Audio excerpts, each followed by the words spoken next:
Welcome back to my channel. This is Lady Medina giving you the news that you can use to keep you infused and never confused. Today we're going to be talking about the record number of workers quitting, and I found this article in the Insider. It's titled "The record number of workers quitting is now in its third month, and it looks like it's here to stay." This is a once in a generation jobs market. The latest data from the job openings and labor turnover survey only cements that fact. Job openings keep hitting record highs as 10.1 million positions were open in June, but quits were high again, too. People voluntarily leaving their jobs rose to 3.9 million from 3.6 million in May, close to the record breaking 4 million quits in April, the highest level since the Bureau of Labor Statistics started tracking this data in 2000. Quits have been over 3.6 million for each of the last 3 months, also something that hasn't happened in decades. The number of Americans quitting their jobs previously hit historic highs in 2019, before the pandemic hit. But the current set of record highs comes alongside record levels of job openings and historically high hiring.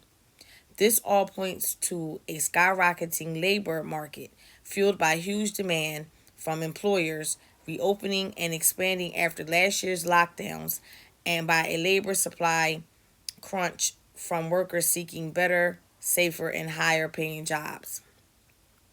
Workers' desire and ability to hold out for better opportunities can also be seen in findings that 48% of the unemployed are frustrated with their search because they can't find the right jobs in a survey by remote and flexible job site FlexJobs. The quiet rate remains especially elevated for leisure and hospitality workers, holding strong at 5.3% in April, May, and June. There were 778,000 quits in leisure and hospitality, and restaurants and hotels will likely continue to struggle to find workers to fill open positions without raising pay. Leisure and hospitality had 1.65 million positions open in June, while the sector hired 343,000 workers that month. The high levels of hiring, quits, and openings all show an industry in flux after a tumultuous year, as workers leave for better prospects and employers scramble to lure them back. Taken in total, June marks yet another month of more workers than ever quitting their jobs, especially in traditionally low wage industries. If the last 3 months are any indication, that's trend that's still holding strong. The overall quits rate in June was 2.7%, and quits went up noticeably in the South, rising to 3% from 2.8%. While the quits data is from June, prior to the Delta variant roaring throughout the country, many workers could be holding back out of COVID-19 concerns. According to JOLTS data, that region saw both increased quits and job openings as well as hires in the month of June. The Wall Street Journal also reported in June that the Northeast was seeing unemployment drop amidst high vaccination rates, with jobs in leisure and hospitality picking up. An analysis by economist Luke Pardue at payroll platform Gusto of states that opted out of federal unemployment early found that workers came back in more vaccinated states, while they stayed at home in the less vaccinated ones, suggesting that fears over COVID and vaccination are keeping workers at home, not cushy unemployment benefits. Another reason why workers might be quitting, they're holding out for higher wages, which are also going up.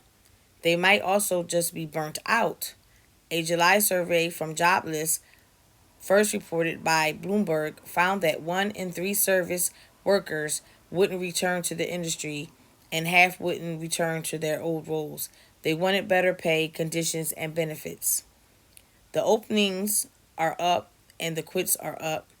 There hasn't been anything like this in decades, and there's no reason to believe it will stop anytime soon.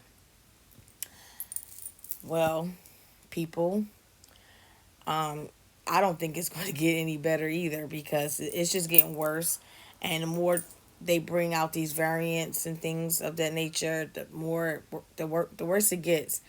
And I don't blame the people for not going back for the low wages that these jobs are trying to give them, and yeah, people did sit around and reflect about what they wanted to do to better their lives as far as their working and everything, not wanting to do the same thing, and there's a lot of changes going on, with people and things, and things are changing, just they are. And a lot of people don't want to go if they don't feel safe, in reference to this the C-19, they don't want to get themselves sick, and that's one of the main reasons. But they will tell you in the mainstream media that everything's getting better, and the people going back to work and the economy is getting better and things of that nature. No, it's not. It's not getting any better, and that whole thing of with all this stuff that they got going on, I don't know. Only God knows if this is an intentional thing to crash everything, but we'll find out later on down the line. But I know one thing for certain: we cannot afford another lockdown. Because it's already crippled. The economy's already crippled.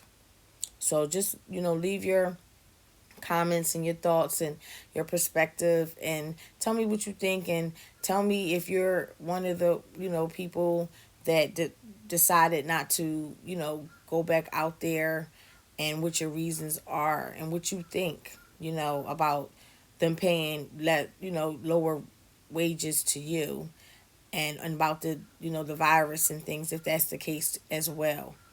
And I'll see you on the next video. Peace.